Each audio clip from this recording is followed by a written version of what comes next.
Bathtub में बैठी Sloane बार बार उस अलविदा वाले खत को पढ़ती है जो उसने अभी लिखा है और अपनी जिंदगी खत्म करने की तैयारी कर रही होती है। तभी उसे अपने पिता की घर आने की आवाज़ सुनाई देती है, जिससे उसे मजबूरन नीचे जाकर उनके साथ नाश्ता करना पड़ता है। नाश्ते के दौरान स्लोन हर चीज़ की शिकायत करती रहती है, क्योंकि उसकी बहन पहले सब कुछ अलग तरीके से करती थी। उसके पिता इस रवैये से परेशान हो जाते हैं और कहते हैं कि अब उन्हें आगे बढ़ना होगा। वो उसका चेहरा पकड़कर चेक करते हैं कि वो सच में बीमार है या नहीं, और फिर तय करते हैं कि वो बिल्कुल ठीक है। स्लोन कहती है कि उसे भूख नहीं है, लेकिन उसके पिता उसे खाने के लिए मजबूर करते हैं। अचानक दरवाजे पर कोई जोर जोर से मदद के लिए चिल्लाते हुए दस्तक देने लगता है। पिता दरवाजा देखने जाते हैं, तभी स्लोन बाहर से अजीब अजीब आवाजें सुनने लगती है। चीख पुकार, सायरन और गाड़ियों के टकराने की आवाजें। जब उसके पिता वापस आते हैं तो उनके कपड़ों पर खून लगा होता है और वे कहते हैं कि उन्हें तुरंत यहाँ से निकलना होगा। स्लोन जल्दी से अपनी जैकेट पहनती है और बाहर निकलते ही देखती है कि पूरे शहर में अफरा तफरी मची हुई है। असल में ज़ॉम्बी का हमला शुरू हो चुका है और लोग अपनी जान बचाने के लिए भाग रहे हैं। एक ज़ॉम्बी महिला स्लोन को देख लेती है और उसकी तरफ दौड़ पड़ती है, लेकिन तभी उसके पिता उसे खींचकर वापस घर के अंदर ले आते हैं और दरवाज़ा बंद कर देते हैं। दोनों मुश्किल से संभल ही पाते हैं कि तभी खिड़की का शीशा टूट जाता है और अलार्म बजने लगता है। वही ज़ॉम्बी अब घर के अंदर घुस चुकी होती है। पिता तुरंत उस पर झपट पड़ते हैं और उससे ज़मीन पर लड़ने लगते हैं, लेकिन लड़ाई के दौरान ज़ॉम्बी उनके हाथ पर काट लेती है। वो ज़मीन से कांच का टुकड़ा उठाकर उसे कई बार सीने में घोंपते हैं, मगर कुछ असर नहीं होता। आखिरकार जब वो उसकी आंख में घोंपकर दिमाग तक पहुंचते हैं, तब जाकर वो मरती है। इस खौफनाक मंजर को देखकर स्लोन डर के मारे घर से बाहर भाग जाती है और सड़क पर दौड़ने लगती है, जबकि पीछे से ज़ॉम्बी उसका पीछा कर रहे होते हैं। एक दिन बाद स्लोन कुछ दूसरे किशोरों के साथ एक स्कूल में छिपी होती है। ट्रेस बताता है कि पार्किंग में सिर्फ एक ही गाड़ी बची है, इसलिए सब लोग प्रिंसिपल के ऑफिस में उसकी चाबी ढूंढने जाते हैं। वहाँ एक लाश पड़ी होती है और आसपास से गुर्राने की आवाजें आ रही होती हैं। कैरी धीरे धीरे आगे बढ़ता है और ज़ॉम्बी बने प्रिंसिपल को फोन से मार मार कर खत्म कर देता है, जबकि री और स्लोन घबरा कर सब देख रहे होते हैं। चाबी मिलने के बाद कैरी कहता है कि उन्हें दरवाजों को बंद करके सुरक्षित करना होगा। सभी मिलकर काम शुरू करते हैं, लेकिन स्लोन अभी भी सदमे में होती है और एक कोने में जाकर छिप जाती है। वो फोन निकालकर किसी को कॉल करने की कोशिश करती है। तभी री उससे पूछता है कि क्या उसे किसी ज़ॉम्बी ने काटा है। स्लोन कहती है कि उसे खुद नहीं पता। दोनों फिर बाकी लोगों के पास जिम में जाते हैं, जहां वे रेडियो पर कोई खबर सुनने की कोशिश कर रहे होते हैं, लेकिन बार बार वही इमरजेंसी मैसेज सुनाई देता है, जिसमें कहा जा रहा होता है कि लोग जहां हैं वहीं रहें, मदद जल्द पहुंचेगी। री स्लोन को शांत करने की कोशिश करता है, लेकिन स्लोन के दिमाग में अभी भी वो डरावनी घटना चल रही होती है जब वो ज़ॉम्बी से बचकर भाग रही थी। वो तेजी से दौड़ती है, गाड़ियों से बचती है, एक घर में घुसने की कोशिश करती है, लेकिन दरवाजा बंद मिलता है। फिर वो एक बाड़ कूदकर किसी तरह जान बचाती है। थोड़ी दूर जाकर वो एक झाड़ी के पीछे छिप जाती है, जहां उसे कोई आता हुआ दिखता है, लेकिन वो री और कैरी ही होते हैं। तीनों फिर मेन स्ट्रीट पर पहुंचते हैं, जहां उन्हें ट्रेस की मां कैरन और उसकी जुड़वा बहन ग्रेस मिलती हैं। कैरन घायल होती है, लेकिन फिर भी बच्चों से कहती है कि वे आगे बढ़ते रहें। कुछ देर बाद सभी एक रीक सेंटर पहुंचते हैं, जहां बहुत बड़ी भीड़ अंदर जाने की कोशिश कर रही होती है। एक सैनिक ऊपर से चिल्लाकर कहता है कि अंदर सिर्फ एक ही व्यक्ति के लिए जगह बची है। ट्रेस अपनी मां को बचाने की कोशिश करता है, लेकिन भीड़ उन्हें धक्का देती रहती है।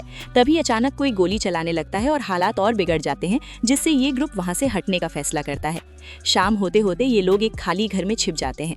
कैरन लाइट जलाने की कोशिश करती है, लेकिन कैरी तुरंत उसे बंद कर देता है और डांटते हुए कहता है कि उन्हें किसी का ध्यान अपनी तरफ नहीं खींचना चाहिए। वो यहाँ तक कह देता है कि शायद उन्हें कैरन को मरने के लिए छोड़ देना चाहिए था। इस पर कैरन गुस्से में कहती है कि वो सिर्फ ये देख रही थी कि बिजली है या नहीं, और अगर कैरी ऐसे ही चिल्लाता रहा तो ज़ॉम्बी उन्हें ढूंढ लेंगे। वो ये भी कहती है कि ज़ॉम्बी आवाज़ की तरफ आकर्षित होते हैं और अगर उसने दोबारा उससे बदतमीजी की तो वो खुद उसे नुकसान पहुंचा देगी। इसके बाद सब घर के अंदर तलाश करते हैं और उन्हें एक गिरी हुई मेज के पास खून के निशान दिखाई देते हैं, जिससे साफ हो जाता है कि यहाँ भी कुछ भयानक हुआ है। कैरी को घर के अंदर एक बेसबॉल बैट भी मिल जाता है, जिसे वो अपने पास रख लेता है। तभी ट्रेस ऊपर से आवाज देता है कि दूसरी मंजिल पूरी तरह साफ है, तो सब लोग ऊपर जाने का फैसला करते हैं। कैरी को लगता है कि नीचे रहना ज्यादा सुरक्षित होगा, लेकिन कैरन जिद करती है कि ऊपर रहना बेहतर है। दोनों के बीच इस बात को लेकर बहस शुरू हो जाती है कि आखिर लीड कौन करेगा। इसी दौरान कैरन बताती है कि वो और उसके बच्चे अपने घर से खिड़की के रास्ते निकलकर छत पर चढ़कर बच पाए थे। कुछ देर बाद कैरन अपने जख्म का इलाज करती है, जबकि बाकी बच्चे थोड़ा आराम करने की कोशिश करते हैं। थकान के कारण स्लोन सो जाती है और उसे अपने परिवार की पुरानी यादें सपने में दिखने लगती हैं। एक सुबह का सीन होता है जहां उसकी बहन लिली उसे स्कूल के लिए जगाती है। लिली अपने सोते हुए पिता के बटुए से पैसे चुरा लेती है और फिर स्लोन के बाल ठीक करने में उसकी मदद करती है। स्लोन को स्कूल के लिए देर होने की चिंता होती है, तो लिली कहती है कि वे अपने पिता की कार ले सकते हैं, क्योंकि उन्हें पता भी नहीं चलेगा। लेकिन तभी स्लोन का मूड अचानक बदल जाता है, जब वो मानती है कि उसे पता है लिली घर छोड़ने वाली है। वो उसे दोष नहीं देती, लेकिन वो अपने पिता के साथ अकेले रही रहना चाहती। लिली उसे उनका एक मंत्र याद दिलाती है, एक एक दिन करके आगे बढ़ना, और वादा करती है कि वो अपने पिता को फिर कभी उन्हें नुकसान नहीं पहुंचाने देगी। इसके बाद दोनों बहनें स्कूल जाती हैं और लिली स्लोन को जन्मदिन का एक कार्ड देती है। स्लोन खुश होती है, लेकिन उसे बाद में खोलने का वादा करके कार में ही छोड़ देती है। अचानक वर्तमान में सबकी नींद एक आवाज से खुल जाती है। वे नीचे जाते हैं और देखते हैं कि खिड़की टूटी हुई है। तभी एक ज़ॉम्बी कैरी पर हमला करने की कोशिश करता है, लेकिन कैरी फुर्ती से बचकर उसे बैट से बुरी तरह पीट देता है। उसी समय कैरन देखती है कि और भी ज़ॉम्बी घर की तरफ बढ़ रहे हैं। फंसने से बचने के लिए सभी को वहां से निकलना पड़ता है। वे काफी देर तक शहर में भागते रहते हैं। तभी कैरी दूर अपने हाई स्कूल को देखता है। सब सहमत होते हैं कि वहाँ छिपना सबसे सही रहेगा, क्योंकि उसकी खिड़कियां मजबूत हैं। कैरी कहता है कि रास्ता साफ है, तो कैरन सबसे पहले आगे बढ़ती है, लेकिन तभी ज़ॉम्बी उसे देख लेते हैं। हालात समझते हुए वो बच्चों से कहती है कि वे स्कूल की तरफ भागे, जबकि वो खुद उन्हें रोकने के लिए वहीं रुक जाती है। कुछ ही पलों में ज़ॉम्बी उसे घेर लेते हैं और उस पर टूट पड़ते हैं। इधर बच्चे भागते रहते हैं, लेकिन एक ज़ॉम्बी स्लोन को पकड़कर गिरा देता है। कैरी उसकी मदद करने की कोशिश करता है, मगर वो भी एक ज़ॉम्बी के हमले का शिकार हो जाता है और उसके हाथ से बैट छूट जाता है। तभी री तेजी से जाकर बैट उठा लेता है, जबकि कैरी खुद को छुड़ाने के लिए ज़ॉम्बी को लात मारता है। इसके बाद री स्लोन पर हमला कर रहे ज़ॉम्बी को मार देता है, जिससे स्लोन खून से लथपथ हो जाती है। किसी तरह सभी बच्चे भागते हुए एक बाड़ पार करते हैं और आखिरकार स्कूल तक पहुंच जाते हैं। वहां पहुंचकर वे सभी दरवाजों को बंद कर देते हैं और जिम में आराम करने का फैसला करते हैं। रात में स्लोन एक बुरे सपने से जाग जाती है और अपनी जेब में रखा अलविदा वाला खत निकालकर देखती है। उसे पढ़ने के बाद वो बाथरूम में जाती है, उल्टी करती है और अपने शरीर पर लगा खून धोने लगती है। तभी उसे एक और पुरानी घटना याद आती है, जिसमें लिली के शरीर पर चोट के निशान होते हैं और वो स्लोन से कहती है कि वो घर छोड़कर जा रही है। स्लोन उसके साथ जाना चाहती है, लेकिन नाबालिग होने की वजह से पुलिस उनके पीछे पड़ सकती है। उसी समय उनके पिता कमरे में घुस आते हैं और स्लोन पर चिल्लाने लगते हैं कि वो पढ़ाई में खराब है और उनके लिए शर्म की बात है। जब लिली अपनी बहन का बचाव करने की कोशिश करती है, तो उनके पिता उसे थप्पड़ मारते हैं। गुस्से में लिली उनसे बहस करती है और कहती है कि उनकी माँ इसी वजह से उन्हें छोड़कर चली गई थी। ये सुनकर पिता और भड़क जाते हैं और उसे फिर से मारते हैं, जिससे वो गिर जाती है। तब लिली गुस्से में ऐलान करती है कि वो अब कभी वापस नहीं आएगी और घर छोड़कर चली जाती है। वर्तमान में वापस आते हैं, जहां लड़कों को खाने के लिए कुछ सामान मिल जाता है। कैरी आगे की योजना पर बात करना चाहता है, लेकिन ट्रेस उसे बीच में ही रोक देता है और अपनी मां की मौत का जिम्मेदार ठहराता है, क्योंकि उसी ने कहा था कि रास्ता साफ है। कैरी सफाई देता है कि उसने झूठ नहीं बोला, बल्कि ज़ॉम्बी बहुत तेजी से आ गए थे। लेकिन गुस्से में ट्रेस उसे मुक्का मार देता है और दोनों के बीच लड़ाई शुरू हो जाती है। बाकी लोग किसी तरह उन्हें अलग करते हैं, लेकिन माहौल इतना खराब हो जाता है कि स्लोन वहां से उठकर बाहर चली जाती है। कुछ देर बाद ग्रेस उसे ढूंढ लेती है और उसे ड्रामा डिपार्टमेंट से मिले कुछ साफ कपड़े देती है। दोनों बाथरूम में जाकर नहाने का फैसला करती हैं। जैसे ही स्लोन अपने कपड़े उतारती है, उसके शरीर पर पड़े उसके पिता के दिए चोट के निशान साफ दिखाई देते हैं। हालांकि राहत की बात ये होती है कि उसे किसी ज़ॉम्बी ने नहीं काटा है। इसी मौके पर ग्रेस उससे पूछती है कि उसने सड़क पर क्या देखा था, तो स्लोन बस इतना कहती है कि उसने वही देखा जो बाकी सबने देखा। कुछ ही देर बाद स्लोन स्कूल के अंदर घबराई हुई इधर उधर भाग रही होती है। तभी वो मेन गेट के पास पहुंचकर थक कर गिर जाती है। उसी वक्त उसकी नज़र दरवाजे पर पड़ती है, जहां ज़ॉम्बी जोर जोर से उसे तोड़ने की कोशिश कर रहे होते हैं। डर के मारे वो तुरंत वापस जिम की तरफ भागती है और बाकी लोगों से पता चलता है कि हर एग्जिट पर ज़ॉम्बी जमा हो चुके हैं। अब उनके पास एक ही रास्ता बचता है, और मजबूत बैरिकेड्स बनाना। सभी मिलकर हर दरवाजे और खिड़की को अच्छी तरह बंद कर देते हैं। जब सब कुछ थोड़ा सुरक्षित हो जाता है, तो वे लाइब्रेरी की तरफ जाते हैं और हैरान रह जाते हैं कि वहां कोई ज़ॉम्बी नहीं है। ध्यान से देखने पर उन्हें समझ आता है कि मैदान के चारों ओर लगी ऊंची बाड़ की वजह से इस एग्जिट तक ज़ॉम्बी नहीं पहुंच पा रहे। वे तय करते हैं कि अगर कभी भागने की जरूरत पड़ी तो यही रास्ता उनका बचाव बन सकता है। समय बीतता है, लेकिन स्लोन जिम में बैठकर चैन से नहीं रह पाती, क्योंकि बाहर से आती ज़ॉम्बियों की आवाज़ें उसे बेचैन कर देती हैं।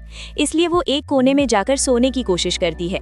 तभी री उसके पास आता है और दोनों हालात पर बात करते हैं, ये सोचते हुए कि क्या उनके परिवार वाले अभी भी जिंदा होंगे या नहीं। तभी अचानक एक जोरदार धमाका होता है और पूरी बिल्डिंग हिल जाती है। सभी घबराकर मेन डोर की तरफ दौड़ते हैं, जहां ट्रेस और कैरी इस बात पर बहस करने लगते हैं कि दरवाजा खोलना चाहिए या नहीं। स्लोन चुपचाप एक पोस्टर हटाकर बाहर झांकती है और देखकर दंग रह जाती है, ज़ॉम्बी वहां से हट रहे होते हैं। दूर कहीं गैस स्टेशन की तरफ आग और धुआं उठता दिख रहा होता है, जिससे लगता है कि कोई बड़ा धमाका हुआ है।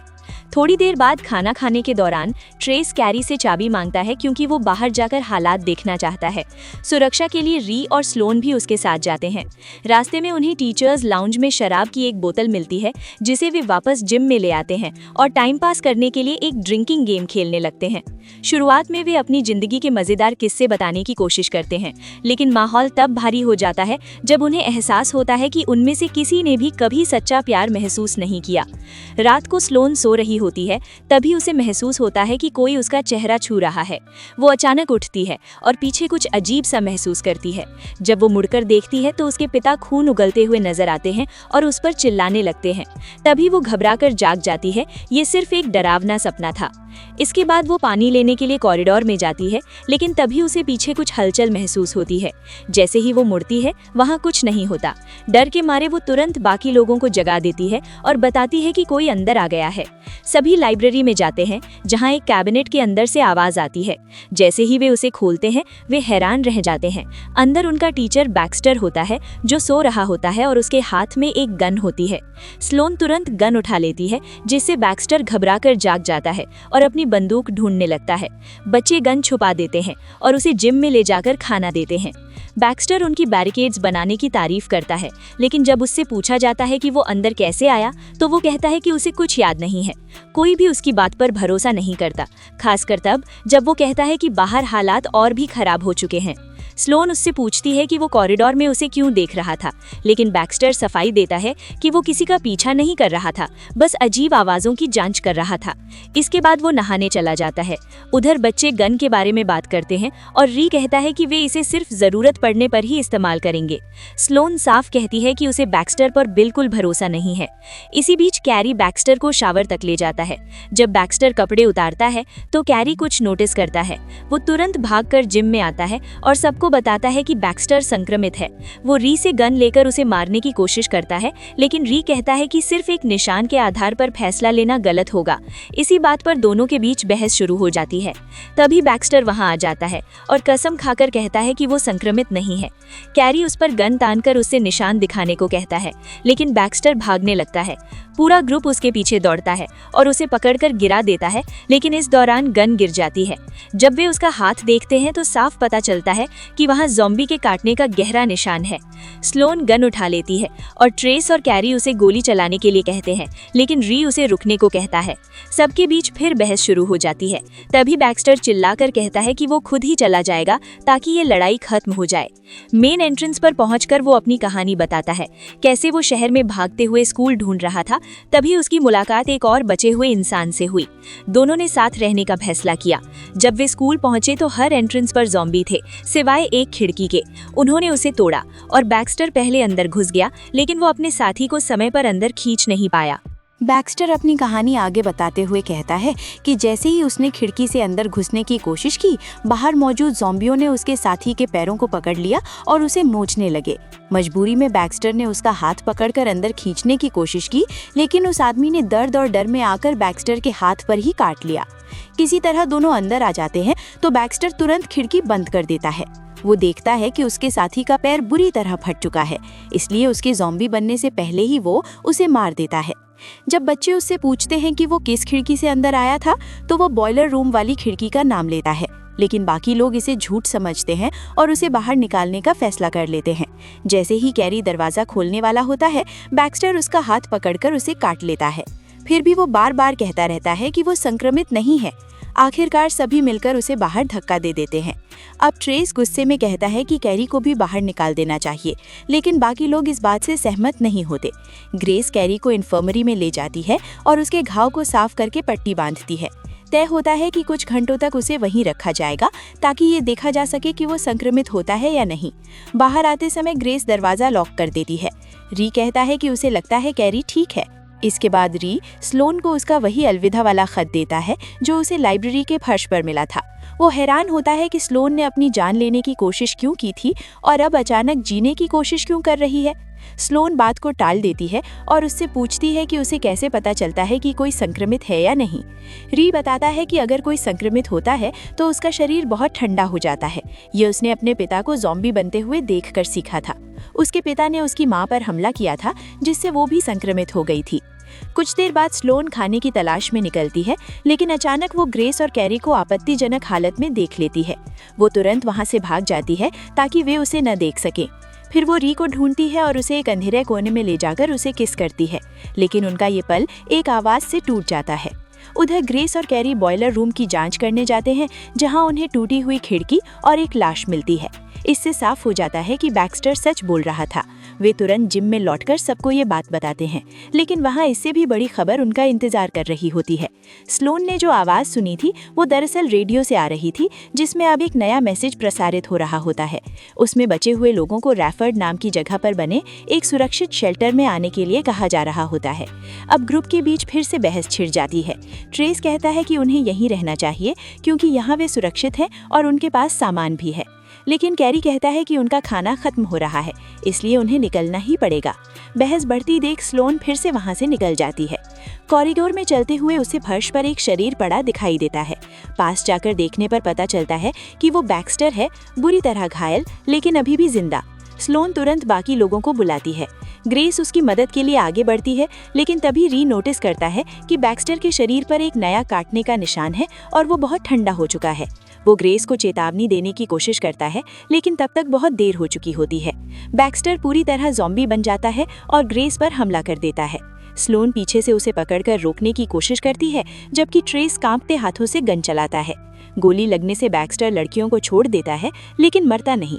तब कैरी गन लेकर उसके सिर में गोली मार देता है, जिससे वो आखिरकार मर जाता है। लेकिन इसके बाद असली दुख सामने आता है। ग्रेस उठने की कोशिश करती है, लेकिन पता चलता है कि गोली उसके पेट में लग गई है। ट्रेस तुरंत उसके पास दौड़ता है और दोनों टूट जाते हैं।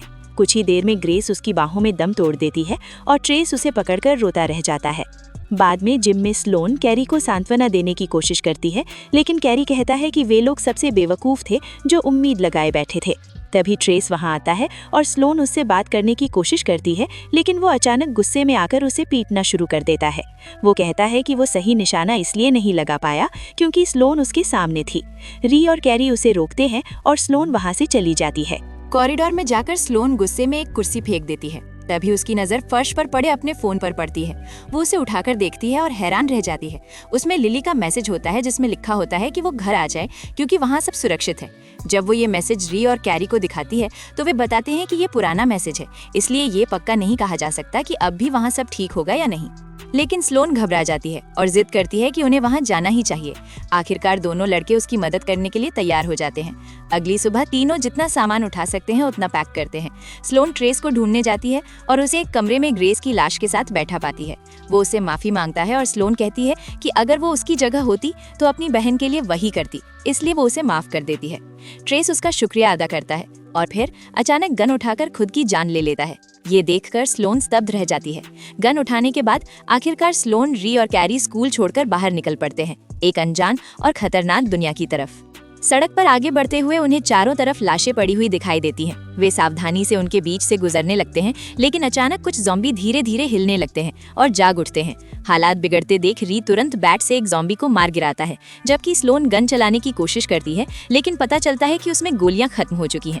अब तीनों के पास भागने के अलावा कोई रास्ता नहीं बचता। वे पूरी ताकत से दौड़ते हैं और काफी दूर जाकर एक कार देख लेते हैं। चतुराई से वे जानबूझकर उसका अलार्म चालू कर देते हैं, जिससे आसपास के सारे ज़ॉम्बी उस गाड़ी की तरफ खिंच जाते हैं। इस मौके का फायदा उठाकर तीनों वहां से सुरक्षित निकल जाते हैं। कुछ समय बाद वे एक अच्छी से दिखने वाले घर के पास पहुंचते हैं, लेकिन वहां भी कई लाशें पड़ी होती हैं। वे धीरे धीरे कदम रखते हुए पीछे के रास्ते से अंदर जाने की कोशिश करते हैं, ताकि किसी ज़ॉम्बी का ध्यान न जाए।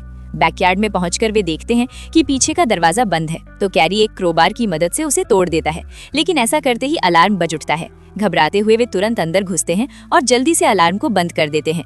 दरवाजा बैरिकेड करने के बाद स्लोन लिविंग रूम की तरफ जाती है, जहां वो देखती है कि घर के मालिक ने खुद को चाकू मारकर अपनी जान ले ली है। तभी बाहर से ज़ॉम्बियों के आने की आवाज सुनाई देने लगती है। स्थिति को समझते हुए कैरी खुद को बलि देने का फैसला करता है और कहता है कि वो ज़ॉम्बियों को भटकाएगा, फिर बाद में उनसे मिलेगा। ये कहकर कैरी घर से बाहर भाग जाता है और सारे ज़ॉम्बी उसके पीछे लग जाते हैं। इस तरह स्लोन और री को भागने का मौका मिल जाता है। कुछ देर बाद वे आखिरकार स्लोन के घर तक पहुंचते हैं, लेकिन मेन गेट के सामने ज़ॉम्बी घूम रहे होते हैं। मजबूरी में वे पास के एक दूसरे घर के नीचे छिप जाते हैं और इंतजार करने का फैसला करते हैं। इसी दौरान एक ज़ॉम्बी उनके छिपने की जगह के बहुत करीब आ जाता है, जिससे दोनों को सांस रोककर बिल्कुल स्थिर रहना पड़ता है। कुछ घंटों बाद आखिरकार सड़क खाली हो जाती है। मौका देखते ही स्लोन और ई उसके घर की तरफ दौड़ते हैं, लेकिन सामने का दरवाजा बंद मिलता है, इसलिए वे पीछे के रास्ते से अंदर जाने का प्लान बनाते हैं। स्लोन दीवार पर चढ़ने लगती है और एक पल के लिए उसका संतुलन बिगड़ जाता है, लेकिन वो खुद को संभाल लेती है। किसी तरह वो अपने कमरे की खिड़की तक पहुंच जाती है और अंदर घुस जाती है। फिर री भी उसके पीछे पीछे आ जाता है। दोनों मिलकर पूरे घर में किसी के होने के निशान ढूंढने लगते हैं। स्लोन लिविंग रूम में पहुंचती है और वहां सोफे पर अपनी बहन लिली को बैठा देखती है। एक पल के लिए उसे राहत मिलती है, लेकिन जैसे ही लिली मुड़ती है, सच्चाई सामने आ जाती है। वो अब एक ज़ॉम्बी बन चुकी होती है। वो तुरंत स्लोन पर हमला कर देती है। दोनों के बीच जमीन पर जोरदार संघर्ष शुरू हो जाता है। स्लोन रोते हुए उसका नाम पुकारती है, जिससे लिली एक पल के लिए रुक जाती है, जैसे उसके अंदर की इंसानियत अभी भी कहीं बाकी हो। लेकिन अगले ही पल वो फिर से ज़ॉम्बी की तरह गरजने लगती है। मजबूर होकर स्लोन क्रोबार उठाती है और भारी दिल से उसे मार देती है। ये सब देखकर स्लोन पूरी तरह टूट जाती है और जोर जोर से रोने लगती है। री उसे संभालने की कोशिश करता है। पास ही उसके पिता की लाश भी पड़ी होती है, जो अब इस दुनिया में नहीं रहे। बाद में गैराज में बैठकर आखिरकार स्लोन अपना बर्थडे कार्ड खोलती है, जो लिली ने उसे दिया था। उसमें प्यार और हौसले से भरे शब्द लिखे होते हैं, जो स्लोन को अंदर तक छू जाते हैं। उसी पल वो फैसला करती है कि वो अपने अलविदा वाले खत को फेंक देगी और इस कार्ड को अपने पास रखेगी, एक नई शुरुआत की तरह। इसके बाद स्लोन और री उसके पिता की कार में बैठते हैं और शहर छोड़कर उस सुरक्षित शेल्टर की तलाश में निकल जाते हैं, जहां शायद अब भी जिंदगी की एक उम्मीद बाकी है।